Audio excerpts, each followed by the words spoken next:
আসসালামু আলাইকুম everyone, welcome to my channel. আজকে আমি আপনাদের জন্য নিয়ে আসছি খুবই সুস্বাদু মজাদার ডিম পান্তুয়া পিঠা। অল্প কিছু উপকরণ দিয়ে ঝটপট তৈরি করে নিতে পারেন এই ডিম পান্তুয়া পিঠাটি। এই পিঠাটি দেখতে যেমন সুন্দর হয়েছে, খেতেও কিন্তু দারুণ হয়েছে। অতিথি আপ্যায়নে খুব সহজেই তৈরি করে নিতে পারেন এই ডিম পান্তুয়া পিঠাটা। দেখে নিন প্রস্তুত প্রণালী। প্রথমে আমি এখানে নিয়ে নিয়েছি 1 কাপ ময়দা, সাথে দিয়ে দিচ্ছি আধা কাপ চালের গুঁড়ো, দিয়ে দিচ্ছি স্বাদ মতো লবণ, দিয়ে দিচ্ছি চিনি। আমি এখানে 2 টেবিল চামচ চিনি দিয়ে দিচ্ছি।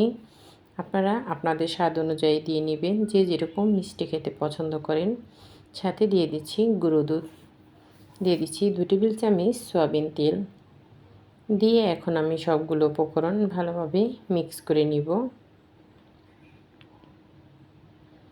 মিক্স করে নিয়ে এখন আমি এটাকে অল্প অল্প করে পানি দিয়ে একটি লিকুইড ব্যাটার তৈরি করে নিব। পানিটা আমি একবারে দিব না, অল্প অল্প করে নর্মাল পানিটা আমি দিয়ে একটি ব্যাটার তৈরি করে নিচ্ছি।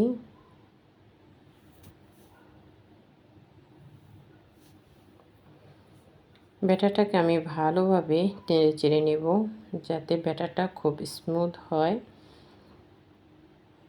এটা দেখুন, এভাবে আমি ভালোভাবে নেড়ে চেড়ে নিচ্ছি। ব্যাটারটা এরকম হবে, আমরা যেরকম পাটিসাপটা পিঠা তৈরি করার জন্য যে ব্যাটারটা করে থাকি ওই রকম হবে। এই তো দেখুন, ব্যাটারটা আমি অনেকক্ষণ নেড়ে চেড়ে নিয়ে এখন এটাকে আমি রেস্টে রেখে দেবো আধা ঘন্টা। যেহেতু আমি এখানে শুকনো চালের গুঁড়ো দিয়েছি। আধা ঘন্টা পরে আমি আবারও ব্যাটারটাকে একটু নেড়ে চেড়ে নিচ্ছি। এখন ব্যাটারটাকে আমি দুটো ভাগ করে নিব। আমি এটাতে একটু কালার মিশিয়ে নিব। এখানে আমি একটি জর্দা কালার মিশিয়ে নিয়েছি। কালারটা দিয়ে এখন আমি এটাকে ভালোভাবে নেড়ে চেড়ে নিচ্ছি।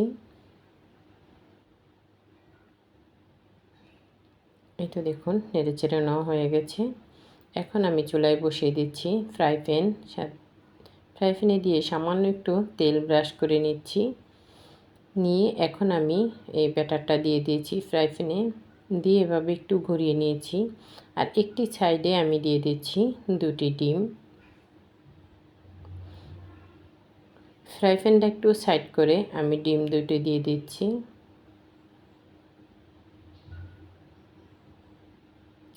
দিয়ে আমি এটাকে কিছুক্ষণের জন্য ঢাকনা দিয়ে ঢেকে রেখে দিব, যাতে ডিমটা সিদ্ধ হয়ে যায়।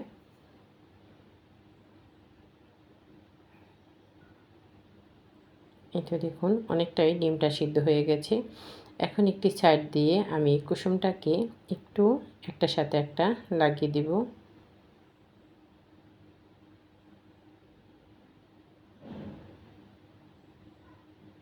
এটা দেখুন, এভাবে দিয়ে এখন আমি আবারও কিছুক্ষণ ঢাকনা দিয়ে ঢেকে রেখে দিব।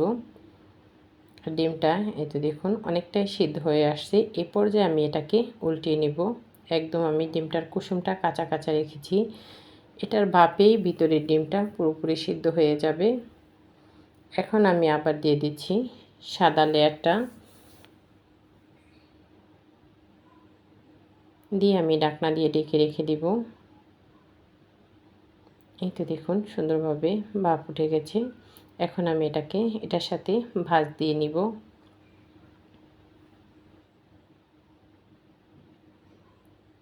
এভাবে আমি 3টা পার্ট করে দিব। 3টা পার্ট কালার, 3টা পার্ট এরকম সাদা। এভাবে আমি এটাকে এই পিঠাটা তৈরি করে নিব। এতে দেখুন আমি এভাবে দিয়ে দিচ্ছি। আবার আমি সাদা পার্টের পরে কালার পার্টটা দিয়েছি। আর এটাও কিছুক্ষণ ঢাকনা দিয়ে রাখাতে এটা সুন্দরভাবে সিদ্ধ হয়ে গেছে। এখন আমি আবারও একটু ভাঁজ দিয়ে নিচ্ছি। এখন আমি সাদা আরেকটি পার্ট দিয়ে এটাকে নামিয়ে নিব।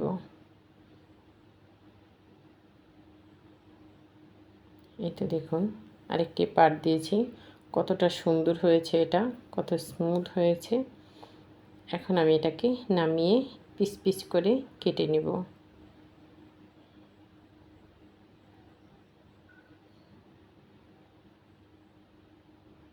এটার সাইডে যে অংশটা আছে এটা আমি একটু কেটে নিচ্ছি।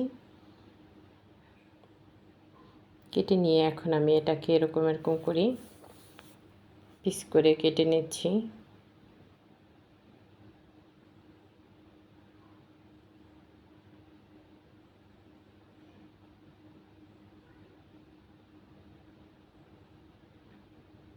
এটা দেখুন, এভাবে আমি পুরো পিঠাটাকে পিস পিস করে কেটে নিয়েছি।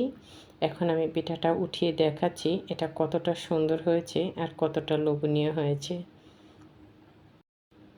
দেখুন পিঠাটা কতটা সুন্দর হয়েছে।